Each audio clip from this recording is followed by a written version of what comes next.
This is basically feeding our LLMs with information so that they can consume those information and give us response based on those data. So since LLMs are trained with some past data, they are not aware of the recent things that are happening in the world. So we can use this method to basically feed LLM with recent data and get the required response from them. So RAG has these four components: embedding model. So each of those LLM has this embedding model. The function of this model, embedding model, is to convert text into vector embeddings. Vectors are like a list of numbers, which I saw a video which explained it like that if you consider these vector as coordinates in a space, then words with similar meaning have lie closer to each other in that space. So words with similar semantic meaning or contextual meaning will lie closer in that vector space.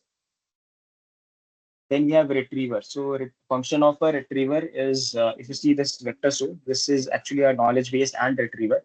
So it uh, takes those vector information, and when we do a search, when we query something, it does a semantic search and retrieves necessary or relevant documents and sends it to LLM.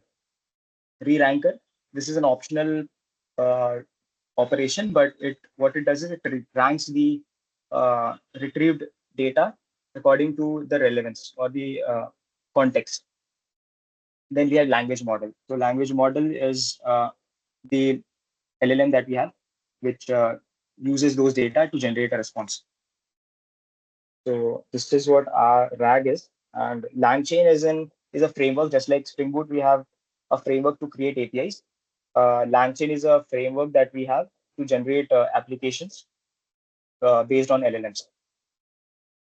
So I'll go to demo now.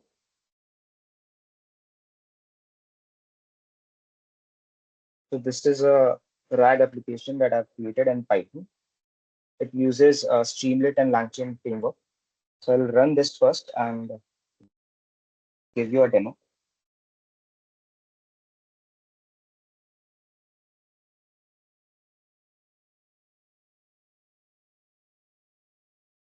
I started on localhost. Yeah, you can see this is running now. I will upload a PDF document here.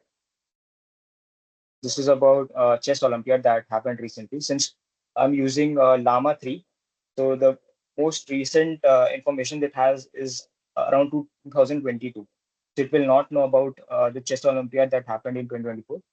So I'm going to feed this information to this application.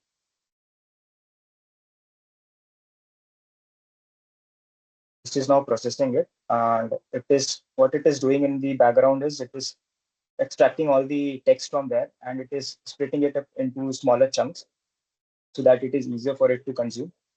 And then these chunks will be again converted into vectors so that we can store it into a FIS vector database, and semantic search will be easier uh, in that process, in that way. So search is done now. Process is completed. So now we can ask questions based on what is there in this PDF. If I ask which country won the chess Olympiad in 2024,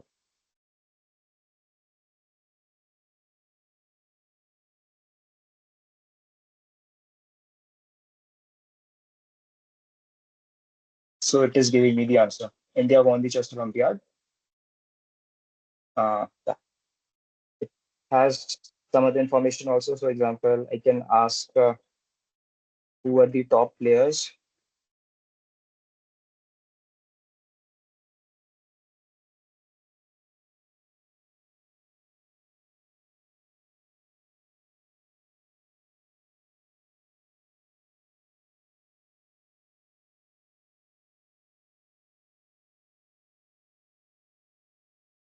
As you can see, we got the answer. D. Rukesh played on board one, and He was the top scorer. And after that, Arjun Erigesi was the one of the best players. Now, this chat model is using Llama 3. It is a open source model created by Facebook. So I'll show you running Llama 3 locally also. So this is now running locally. So if I ask same question to Llama 3, which is running locally. So this doesn't have the context. Yeah, this is not having the context. So it will not give me that response. Who won the chess Olympiad in 2024? It will produce result, but it will not know the answer. It will try to anyway produce some or the other response. See, I don't have information about chess Olympiad. Video to plays. Yeah, whatever information it had in during that training period, it will try to respond based on that. So this is how it is working. Now let's walk through the code. We'll start with the main method. Let me bring this down. So if you see that scene, I had first uploaded a PDF. So I'll go through that process only. It's in sidebar. So I'm using Streamlit. It's a Python library which helps us to create a UI for this chat application with very less code. So SC sidebar. So it created a sidebar in our application. This is the sidebar. And I'm uploading a document. So this is a file uploader here, which is this one. When I upload a file, it goes here inside PDF doc. Now, when I click on this process button, this runs. A processing spinner is starts running. And then what we do is we extract the raw text from that PDF. If I go here, it is basically running a loop and extracting all the text from that, and we are returning the raw text from that. And yeah, now whatever text we got, we are passing it into this method, which is it converts those text into smaller chunks. If I go here, you see we're using character text splitter. It is again coming from LangChain library. You can see from here, LangChain text splitter. And it is splitting those entire text into chunks of 100,000 characters.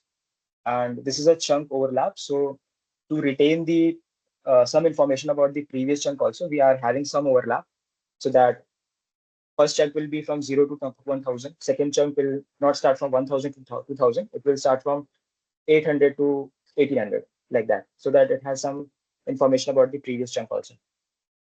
And then we have length function. This is using the Python's length method to calculate these values like chunk size and all. So after that, we convert those into chunks. And I have done this st.write, which is logging that also. So you had seen while when I clicked on this process, there was a list of items. You saw it in here, right? That was the this thing, chunks, text. Now we are returning this. We are getting the text chunks. Now we are passing this into this method, get vector store. So what we are doing is we are converting that chunks into embeddings. So embedding is basically converting into vectors. So one thing I can show you here is embedding model dot embed query. So let's see, hello world. Okay. And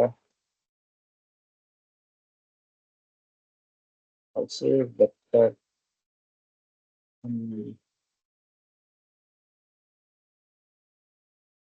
I'll try to print this.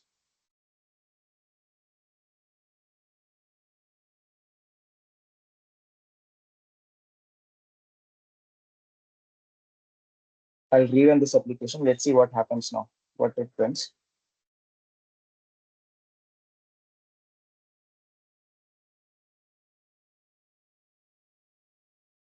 First, it is printing the chunks.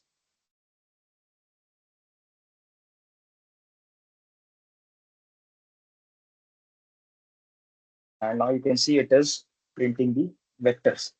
So this is the vector representation of the entire chunks that we have, which is this is getting stored in the vector database. So I will comment this out now. So we are using FIRES database. It is a library created by Facebook. It is called Facebook AI Semantic Search. So the function of this database is to store these vectors and at the same time perform semantic searches. So when we ask a question, it goes to this database. It converts our text into vector embeddings again and tries to find the similar text from the stored in that database. And again, that it is extracted and it is fed to the LLMs to generate a response. So what we are doing is from text, it is taking those chunks and it is using the embedding model. So we are using Llama 3, which is running locally, and it is converting it into creating a vector store from those data. Now, once we got the vector store, we are passing that vector store in this method, which is getting us the RAG chain, where we are actually creating the chain. First, we are creating an LLM, which is we are getting from our local Llama 3 model, which is running. We are also creating a conversational buffer memory. So to have the chat history, so that we can store the context also and feed it into the LLM. We are having this memory. And then this is the conversation retrieval chain. So it is taking that LLM, it is taking the retriever, which is our vector store. And retriever is what I said, it is uh, taking questions and retrieving documents, most relevant documents based on that question. And it is feeding into the LLM. And the memory, we are returning this conversation chain now. After that, okay, we are storing this in session state. So session state in Streamlit is like a global variable. So once you to use this, we have to initialize it first with none. And once you have like assigned some value to it, you can use it in the entire application anywhere. While the application is running, you can use it anywhere. So when we enter something here, any question, we go here, user input, we send this input into this method, and we generate a response. So our question goes here and it is fed to the LLM and it generates a response. So maybe I can write this also to see what is happening in the background. Basically, you are manually storing it to the history, the question and answers. I'm not manually doing it. Actually, this is done by this thing, buffer That memory. memory buffer. Okay. Yes, and we are passing it. So everything is actually happening by this LangChain framework. This is taking care of everything. We are Okay. just calling those APIs. So if I write and we rerun this again,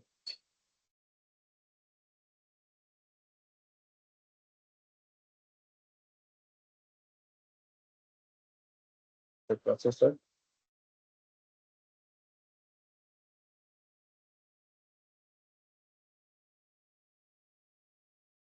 this process now I write the what the top here is. See,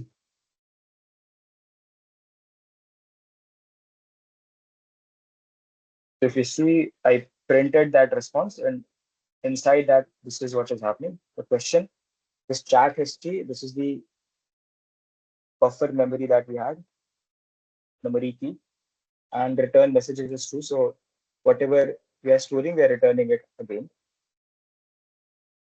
And this is our content, and the AI message is this.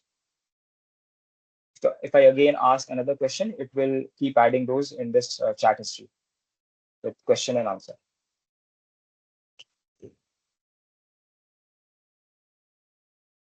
Yes, and that's it. So this is the overall architecture of what our application is doing.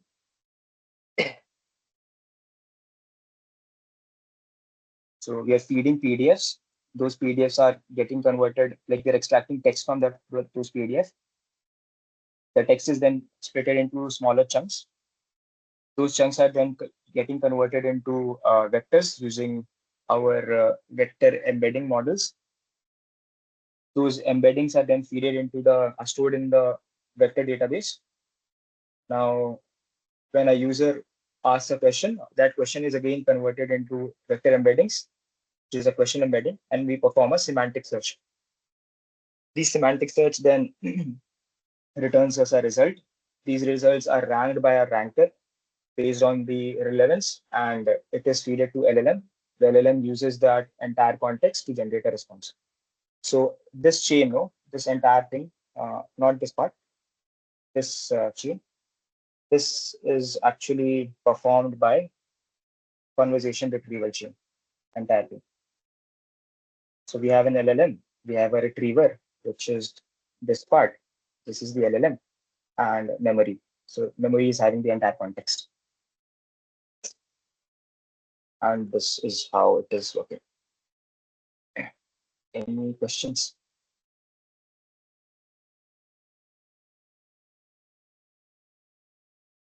Also, if you want to uh, dig deeper into this thing, I have some resources also. This is a YouTube video from this. It's a very popular channel actually. T Blue One Brown.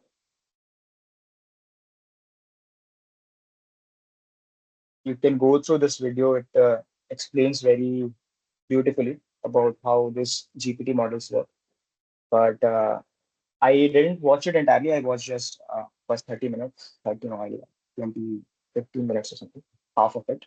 And what it showed is basically when we feed something, the model tries to find the next most probable word that should come after that piece of text. And in the end, what we get is a vector representation, which is a probability distribution of words. And the most probable ones with a word which has the highest probability is chosen. And this entire thing is then added and again sent to the transformer. And it again generates the next word. This is how the GPTs work actually. Word by word, it is generating basically. Yes, yes. Okay. Tries to find the most, see if this is the probability distribution and finds the most one that has the highest probability that should come after that. And it adds it in the entire text, and then again it sends back in the transformer. Okay. Nice. And some information about the Ollama. So Ollama is an open source tool which helps us to download and manage open source language models. So this actually I created this application using a YouTube tutorial. There it was using OpenAI's model, but that was paid one. So there was another thing, Hugging Face AI models, but those also required API keys. So I went with this whole Llama thing, which is downloading it locally and running it and using that to generate responses. So I downloaded this Llama 3. It is having size of 4.7 GB. It is 8 billion. This B is billion parameters. So parameters are like you can consider it as more parameter means more complexity or more computational power. Larger the parameter, more complex it is, and more nuance or nuance and complex details it captures about the information or data it has. The more advanced it is, basically. But again, it requires better CPUs and GPUs to run it. So you should take care about that also. So since our Mac has 16 GB of RAM, I went with this 8B one. There are smaller ones also. This Pi 3 mini, it has having But there 2.3 is GB size. 405 B1s also. Oh my God. Yeah, yeah, yeah. Third one. 231 GB. Yeah. When I think when Birla also said no once that you can run it locally, download these models. I was downloading this one actually. I think that time this was not launched, Okay. 8B1. So I was trying to download it. I went, but it was 40 GB, so I quit in between. But now when I saw it's 4.7 GB, so it is usable now. So I went with it. Yep, that's the demo.